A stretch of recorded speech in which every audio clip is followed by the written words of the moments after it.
আসসালামু আলাইকুম। আমি সাগর বাংলাদেশি, আশা করছি আপনারা ভালো আছেন। এই যে দেখেন, এখানে এই দুইটা শিশু,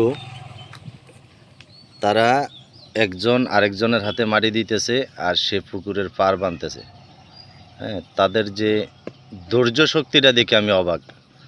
এই যে দেখেন, এখানে পুকুর কিন্তু বিশাল বড়। এই পাশে একটা, আর পরে এই পাশে একটা পাড় দেখেন। এই দেখেন তারা পাড় বাঁধে। এই যে, তো তোমরা এমনি কইরা এই জায়গা কয়দিনে বানবা কও? তোমরা ধৈর্য শক্তি তো অনেক শক্তিশালী, এটা বোঝা গেল। অনেকটা জায়গায় পিছনে বানছ। এই পুকুরটা কার? তোমরার? দোনোটাই?